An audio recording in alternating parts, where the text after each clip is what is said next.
북미회담 한다는 자체를 그 북한 주민들에게도 공개를 했대요, 북측에서.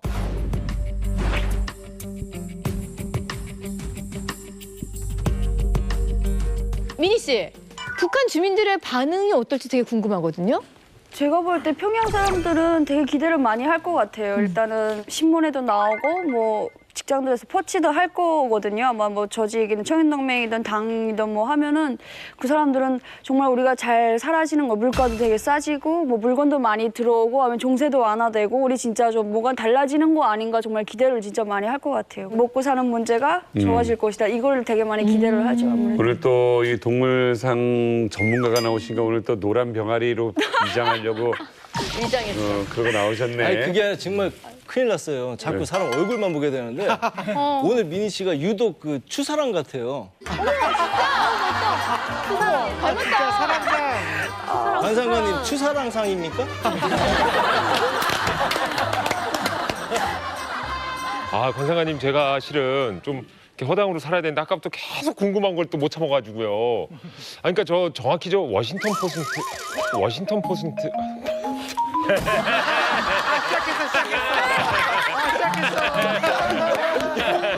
미안해. 워싱턴 포스트랑은 정확히 어떤 인터뷰를 좀 하셨는지 저는 아까부터 그게 좀 계속 궁금해가지고요. 2시간 정도 인터뷰했는데 올해가 김정은 북한의 위원장이 가장 큰 위기다.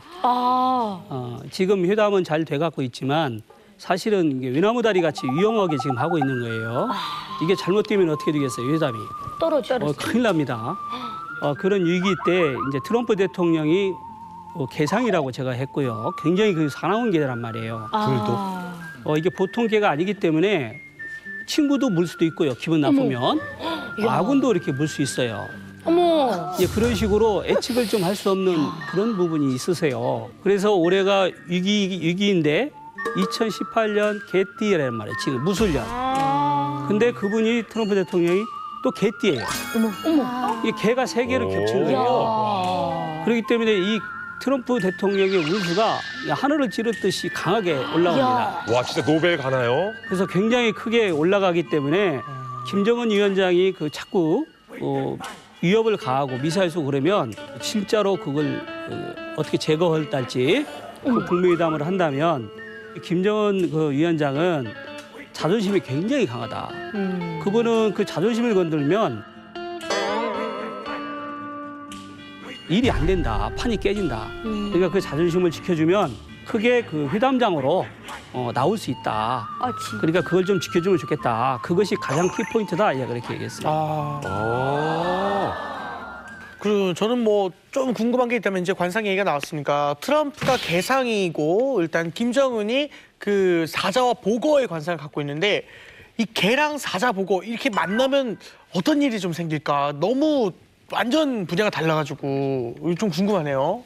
이제 그 김정은 북한 위원장은 저기 사자하고 보거하고 섞여 있잖아요. 네. 일반적으로는 사자가 그 개상을 이길 수 있어요. 그렇죠. 근데 거기는 반절만 갖고 있어요. 그리고 좀 약해. 그래서 트럼프 대통령이 또 하늘을 찌르는 또 개기운이 또 오래 강하시고 그런데 의외로 만나면 굉장히 쉽게 일이 풀리게 돼 있어요. 왜 그러냐면 김정은 그 북한 위원장은 그 통이 굉장히 큽니다. 왜 그러냐면 사자는 통이 크거든요. 그리고 자존심도 세지만 통은 커요. 그래서 크게 양보할 수 있다. 거기다 이제 그 트럼프 대통령이 자기가 올해는 대운이기 때문에 엄청난 성과를 낼 수 있어요. 북미회담이 잘 돼서 우리 트럼프 대통령께서 노벨 평화상을 받을 수 있는 그런 굉장히 그 기운이 강한 운입니다. 그런 걸 염두에 보면 북미회담은 굉장히 만나면 의외로 쉽게 큰 성과를 세계가 놀랄 일이 만들어질 수 있다 이렇게 봅니다. 이게 뭔가 분위기는 지금 네. 좋은 분위기예요. 김정은과 트럼프의 관상을 이렇게 비교해 봤는데 네. 지난번에 김정은 글러브 악수로 굉장히 또 화제가 됐었잖아요. 그래서 저는 이번에 북미 대화 때도 그 악수 어떻게 하는지 되게 궁금한데 네, 궁금합니다. 임문수 박사님. 저도 이제 지금 주의 있게 기다려지고 있거든요. 네. 보는데 이제 뭐 만나겠죠. 서로 쳐다보겠죠.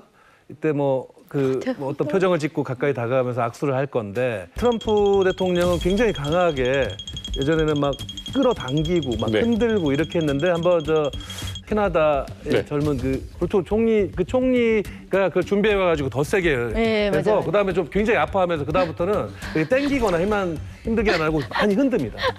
김정은 위원장은 항상 악수를 하고 좀 강한 상대일수록 글러브 악수를 할 건데요. 서로를 조금 경계하면서 아마 어쩌면 굉장히 재미없게 서로 이제 이런 것들을 고려하면서 그렇게 끝나지 않을까 생각하고요. 만약에 둘이 악수의 대결에 이긴다면 트럼프 대통령이 이길 거라고 생각합니다. 왜냐하면 힘도 더 세고 일단 키 큰 사람이 하는 게 좋고요. 저는 그거에 비해서 이걸 좀 더 지켜보시면 좋을 것 같아요. 저는 이제 위치에 관련된 이제 악수의 위치인데 우리 남희석 MC 저번에도 저랑 하셨으니까 한번 뭐 트럼프하고 제가 비슷하게 생겼다고 많이 들어가지고 제가 이렇게 하겠습니다. 악수를 이렇게 하는데 한번 다른 분들도 보시죠. 자, 여기 이제 다 그 기자들이 있을 거고요. 한번 저희가 기자들이고 저희가 같이 했다고 해보시죠. 누가 더 강해 보이나요? 흔드는 손. 사람. 김정은. 저기 박사님이요. 예. 자, 이렇게 됩니다. 자, 반대로 한번 해보시죠. 이렇게 가시고. 누가 더 강해? 그렇네. 누가 더 강해 보여요? 아, 각도다. 왼쪽이. 이게 왼쪽의 법칙입니다.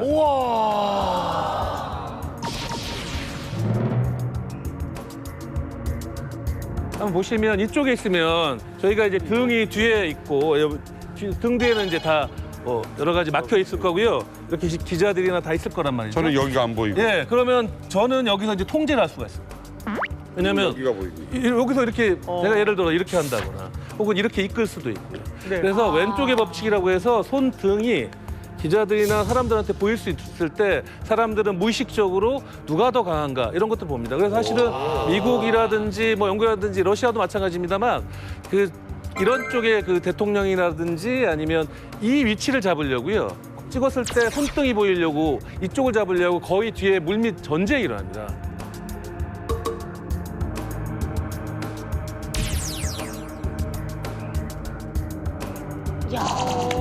우리 남북 제가 아쉬웠던 건 지난번에 이제 남북 정상회담 했을 때 다 이렇게 돼 있어요. 손등은 김정은 위원장이 했었거든요. 좀 굉장히 안타까웠거든요. 거의 다 이쪽에. 알고 있네. 그래서 제가 예측을 해본다면 북미 정상회담에서 반드시 트럼프는 이쪽에 섰을 겁니다.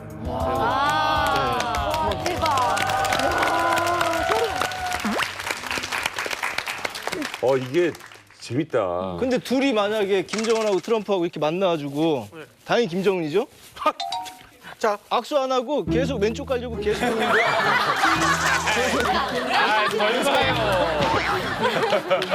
야, 이게 정말 아무튼 궁금하네요. 진짜 궁금합니다. 네. 이게 지금 뭐 싱가포르는 더군다나 더운 곳이기 때문에 옷 입는 것부터 시작해서 모든 게 다 이 관심 있고 궁금한데 악수. 진짜 궁금하다. 선생님 저 악수뿐만 아니라 이렇게 두 분의 행동 분석해 주시면 안 될까요? 조금 약간 악수 말고 원래 평소의 행동 같은 거. 실제로 행동분석학적으로 보면 둘이 같은 모습들을 많이 보입니다. 예를 들어서 턱을 드는 행동들을 많이 하거든요. 먼저 화면을 좀 보시죠.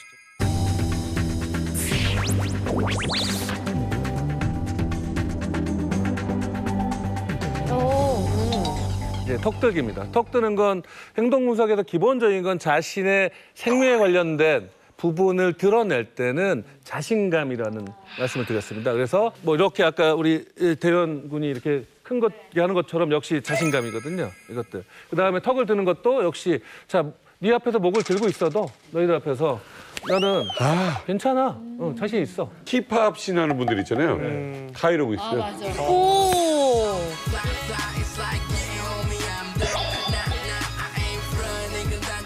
저희 마피아 이탈리아 마피아 또 마피아 그 영화 대부 보신 거. 그쵸. 맞아. 진짜 그거 있어, 맞아. 남성 호르몬이 많으면 자기는 그렇게 하려고 안 하는데도 불구하고 이렇게 들립니다. 그래서 아마 이제 사진관 가셔가지고 보통 이렇게 고개를 나는 내린다고 했는데 자꾸 사진사가 고개를 좀 더 내리세요. 맞아요. 나는 이렇게 내려도 되나 했는데 더 내리세요. 맞아. 이게 이제 자기는 의식하지 못했지만 남성 호르몬 때 들리는 거거든요. 두 번째는 손가락 포인팅입니다. 김정은 위원장도 이 포인팅을 되게 많이 하는데요. 역시 트럼프 대통령도 많이 합니다. 이건 뭐냐면 역시 책임권을 부여하는 거고요. 네가 반드시 해야 돼. 이건 이뤄내야 돼. 그러니까 명확함을 줄 수도 있고 방향성을 줄 수도 있고요. 이걸 제대로 해내지 않으면 큰 너에게 위협이 될 수도 있어. 이게 하다 보면 총을 하거나 지시봉을 하거나 이 두 사람도 역시 이런 행동들을 많이 한다는 거죠. 그런데 세 번째도 거의 같은 비슷한 건데요. 이제 스티플이라고 하는 부분이고 첫 번째 김정은 위원장의 사진을 보시면 낮은 쪽에 스티플이라고 써 있지만 어떤 거냐면 가라데 촉이라는 것들을 하고 있습니다. 그게 뭡니까? 좀 쉽게 좀 설명해 주세요. 가라데 촉은 뭐냐면 가라데 혹시 아십니까? 이거. 어떻게 나 여기서 이제 기본으로 된 이제 이렇게 하는 겁니다. 그래서 원래는 여기서 나온 거거든요. 한번 이렇게 해보시죠. 이렇게. 이게 이제 아주 그 강한 분들은 이게 자연스러운데 이제 아무리 여성스럽고 조금 약한 분들은 이렇게 하거나 뭐 이렇게 하는데 이 가라데 촉이라는 것도 이건 뭐냐면 여기에 하나 무라든지 아니면 생선 같은 게 있다는 거죠. 이걸 내가 자를 거라는 거죠. 이건 내가 해내겠다. 이건 내 거야. 결단력을 보여주는 거죠. 그래서 김정은 위원장은 바로 이렇게 말을 할 때마다 이런 가라데 촉이라고 하는 것들을 사용을 했습니다.